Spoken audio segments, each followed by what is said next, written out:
Don Héctor, pues un gusto platicar con usted y pues como parte de la historia de Tlaxcala queremos conocer al personaje, que evidentemente el personaje construye, los personajes construyen una sociedad. Dígame a partir de cuándo se empieza a construir Héctor Ortiz, niñez, juventud y cómo llega a ser quien es. Mire usted, yo tengo los más remotos recuerdos vinculados con la actividad política cuando obtuve el primer lugar estatal en un concurso de oratoria en 1967. Tendría yo 16, 17 años. Desde ese tiempo empecé a participar en la actividad política dentro de un partido, dentro del PRI, del cual llegué a ser dirigente juvenil, dirigente municipal y dirigente estatal y consejero nacional. Después de eso, pues me dediqué a la academia por alrededor de 15 años o un poco más, quizá 20, y de nueva cuenta volví a las actividades partidistas siendo secretario de la CNOP, secretario general presidente del PRI estatal, y antes, habiendo ocupado antes otros cargos como procurador de justicia, secretario de educación pública y algunas otras actividades. De eso, cuando empieza Héctor Ortiz en la vida pública de Tlaxcala, ¿cómo ha cambiado el Estado hasta el día de hoy? Usted que ha sido testigo precisamente de eso. Bueno, pues muy notablemente, sin duda. Yo he dicho en otras ocasiones que cada gobernador que ha ocupado en su tiempo su esfuerzo para impulsar el desarrollo de Tlaxcala, pues ha hecho su parte. No puede uno descalificar por el signo partidista a ninguno. Yo creo que en general Tlaxcala ha tenido buenos gobernadores y cada uno hizo en su tramo, en su espacio, su mejor esfuerzo. Yo me acuerdo que Tlaxcala, por ejemplo, de las fechas iniciales de las que le estoy hablando, tenía 7,200 habitantes, la capital. Así es. Entonces llegaba una Tlaxcala y un letrero que decía Tlaxcala, capital del estado, 7,200 habitantes. No había servicios médicos, por ejemplo, más que un centro de salud muy viejo, deteriorado e ineficiente. No había ni siquiera un hospital del ISSSTE o del Seguro aquí. Entonces, han ido mejorando las condiciones. Todavía no óptimas como se quisiera, pero sin duda que Tlaxcala, que era comparado antes con Oaxaca, Veracruz y Chiapas, ha salido de esa tabla y se notan sus avances. Desde luego persisten rezagos, hay carencias todavía, pero hay notables avances que sin duda tienen que ver con el actuar tanto de los gobiernos, el apoyo del gobierno federal y sobre todo también la pequeñez del territorio. Le ha tocado tomar decisiones muy importantes, incluso dejar este ámbito partidista del cual venía militando y nos ha hablado. ¿Cómo fue ese proceso para Héctor Ortiz, la persona y el político? Fue muy interesante porque se había venido viviendo en el mundo a partir de la caída de Rumanía, que las cosas en el mundo estaban cambiando. Entonces, subsistían, en el momento que yo hube de tomar esta decisión, subsistían pocos partidos hegemónicos en el mundo. El PRI era uno de ellos, y el PRI tenía necesidad de democratizarse. La sigue teniendo aún como todos los partidos. Entonces, yo insistí en ser candidato del PRI.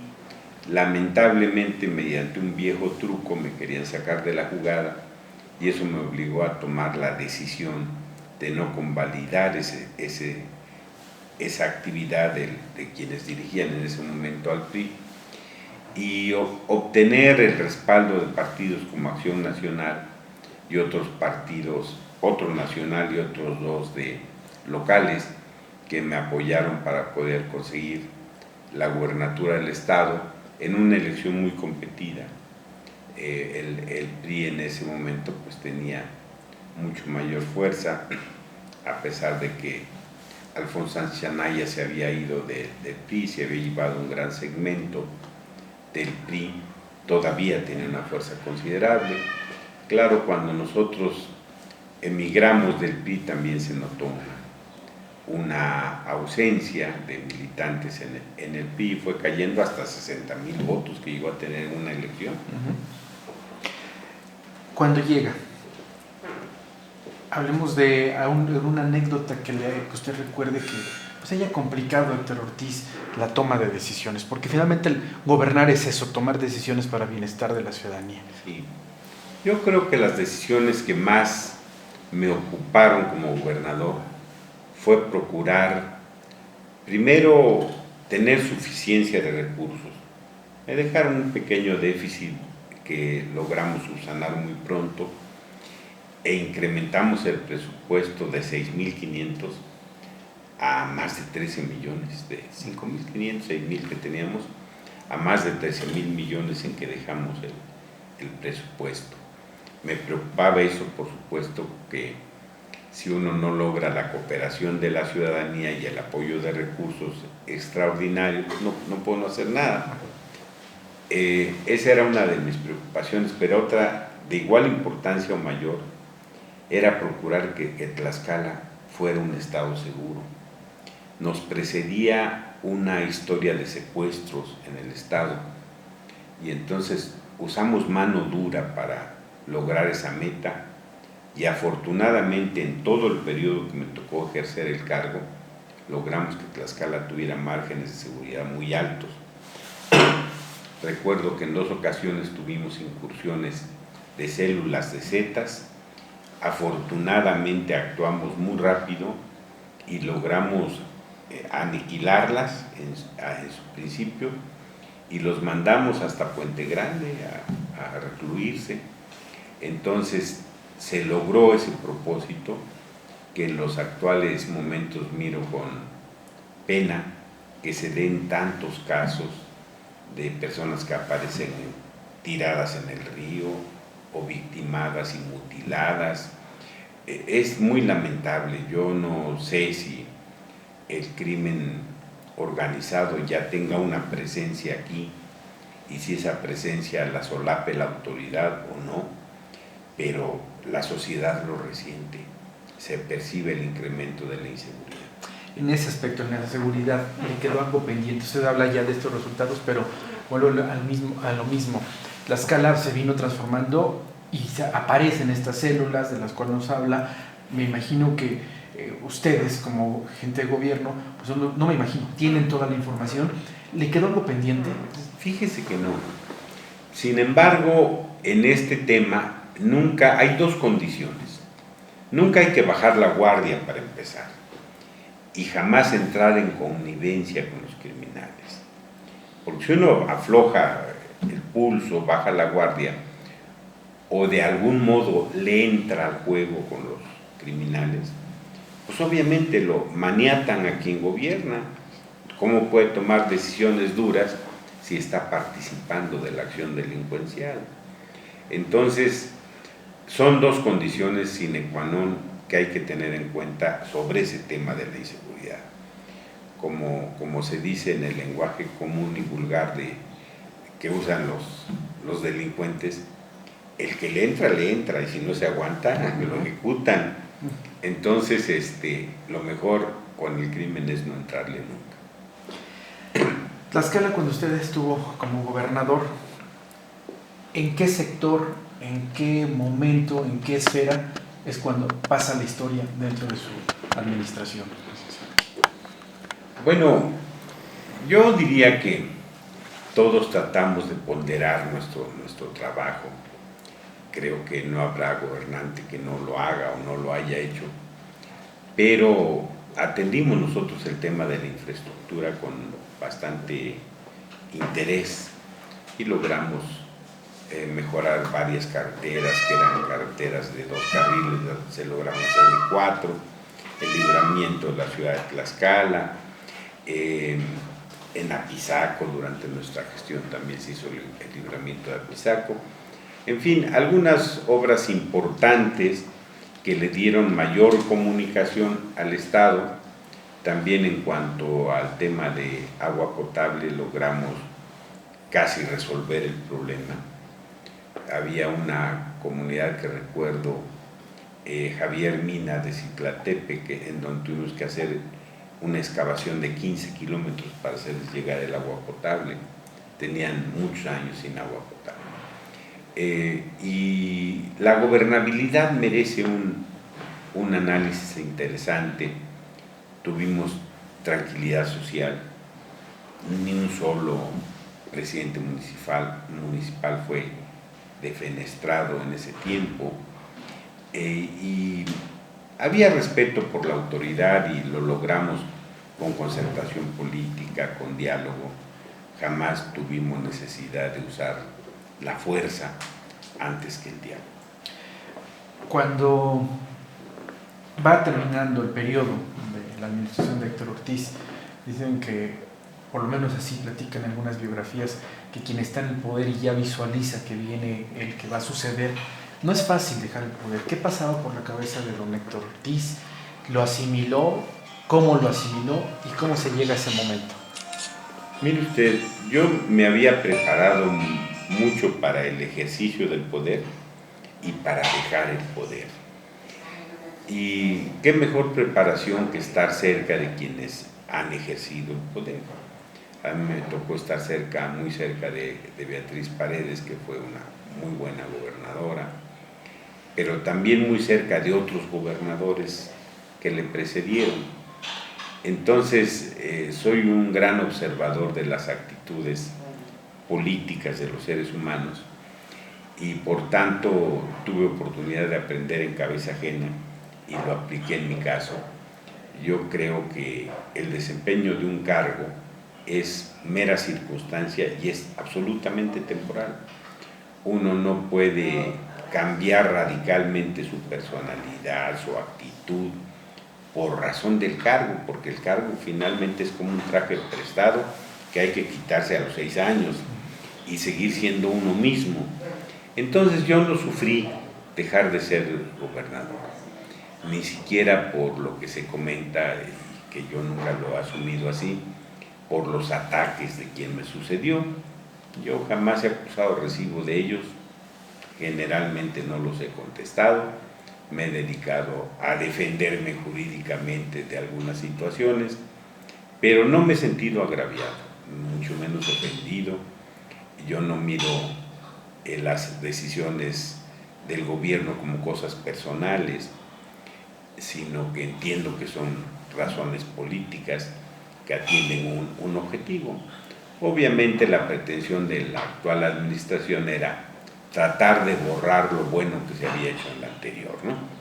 De denostar, pues, para hacer crecer la imagen del gobernante en turno. Yo así lo entendí siempre, nunca acusé agresión alguna.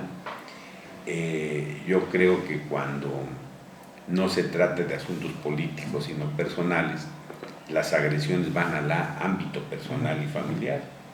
Yo camino todos los días por las calles de Tlaxcala, continúo haciendo ejercicio, nunca he recibido ofensas ni agresiones de nadie. ¿En la política hay amigos?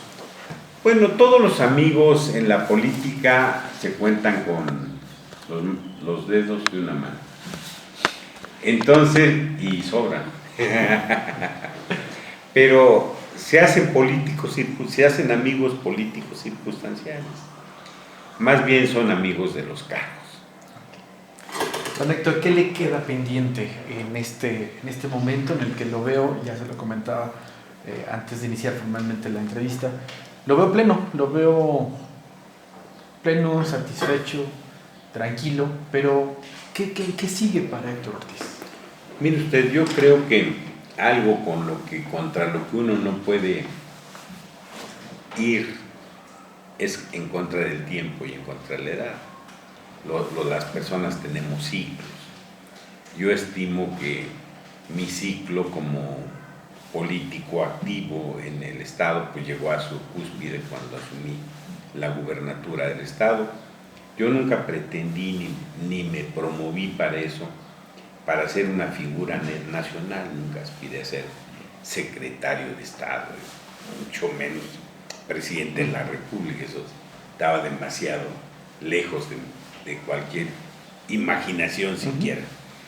Entonces yo considero que quizá la labor que dejé incompleta fue una labor de formación de cuadros, que es algo que en el Estado se acusa carencia, porque no hay cuadros suficientes y bien formados para desempeñar los cargos públicos.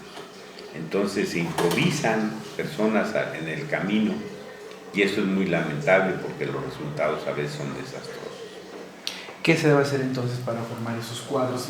Nos queda claro que aquí no se habla de partidos y tampoco de grupos, sino de manera general, en Tlaxcala se carece de esa personalidad fuerte para verlos como ejes políticos, ¿no? Sí, de capacitarlos a partir del ejercicio, porque en teoría no se aprenden las cosas que se tienen que aprender. Y hay cosas que en política parecen pero no son. Entonces es todo lo aparente, ¿no? No saben lo que está detrás. Y eso es lo que se aprende solo en la práctica.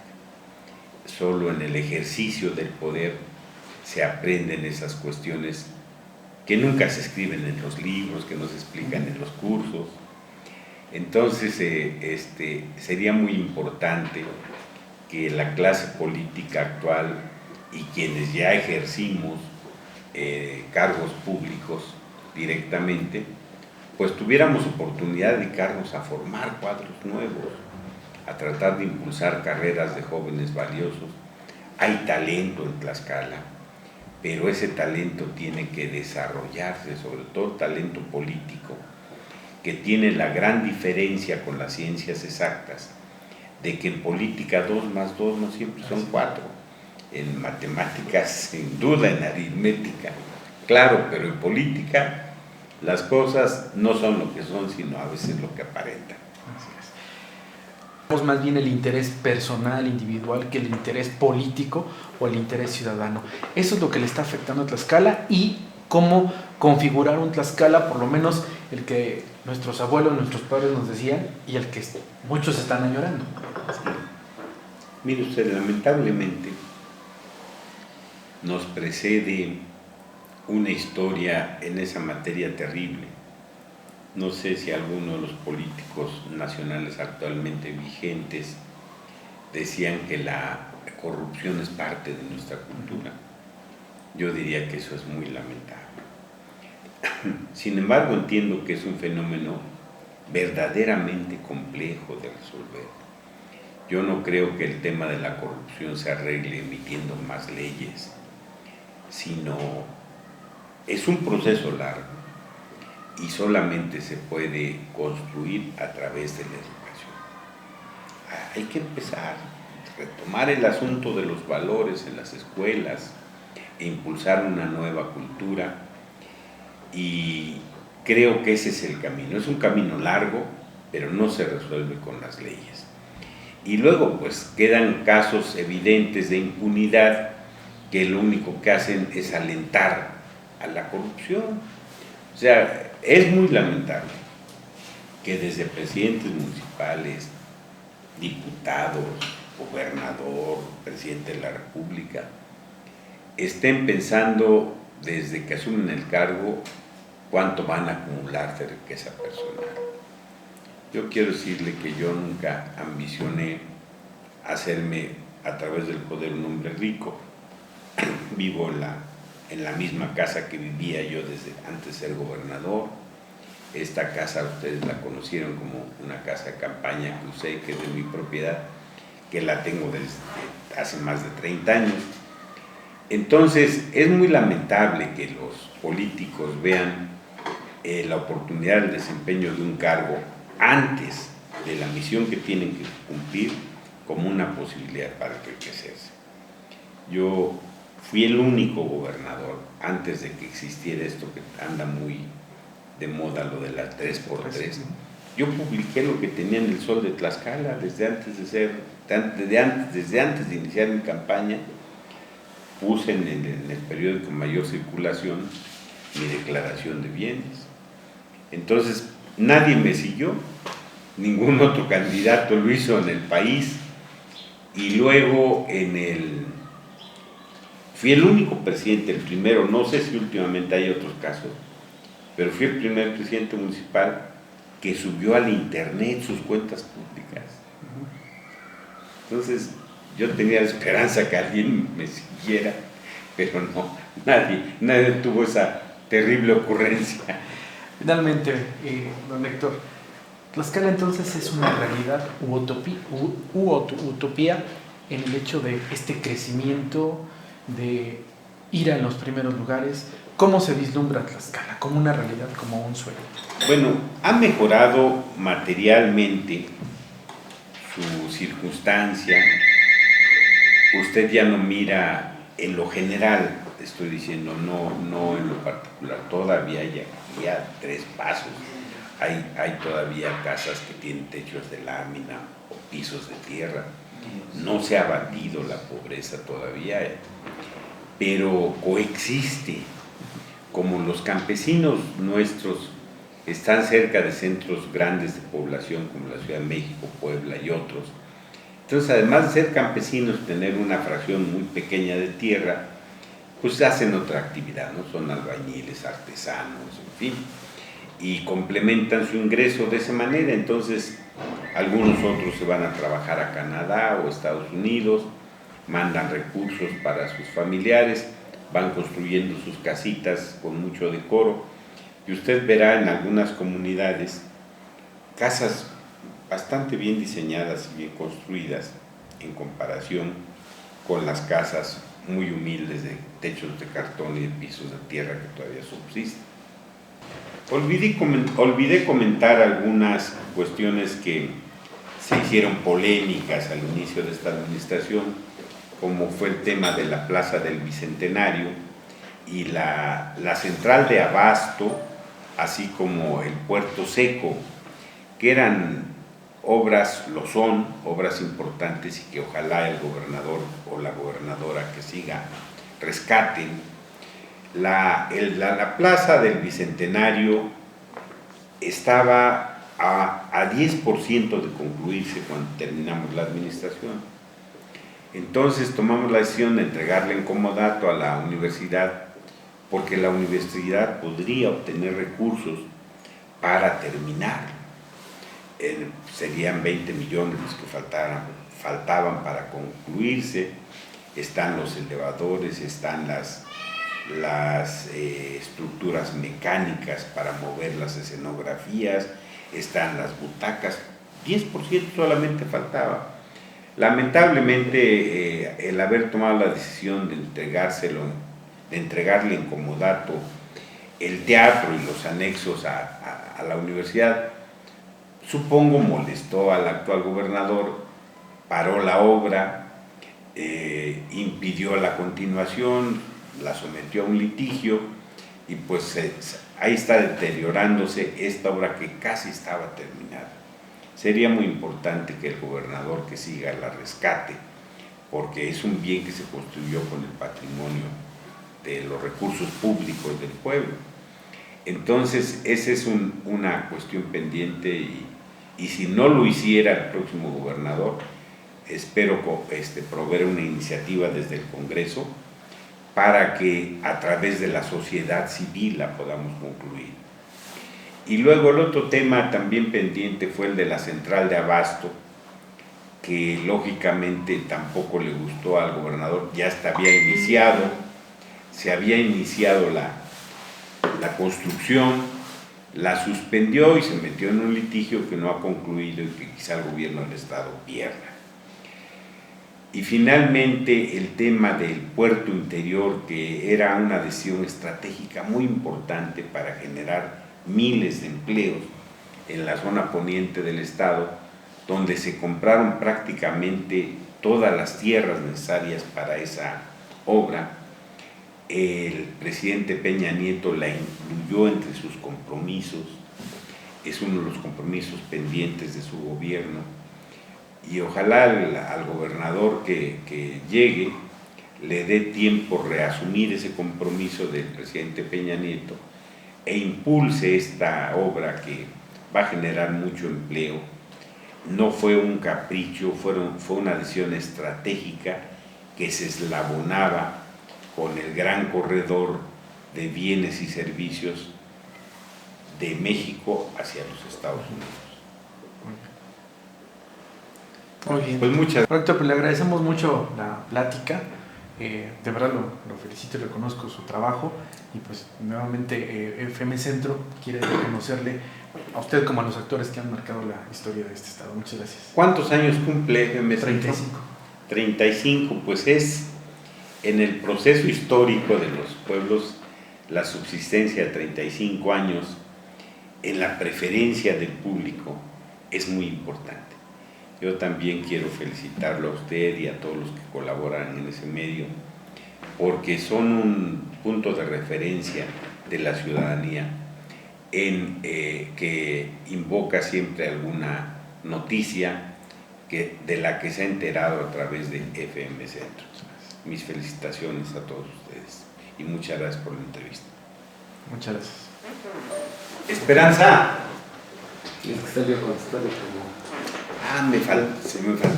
se me olvidó lo de la central y lo de la del Bicentenario.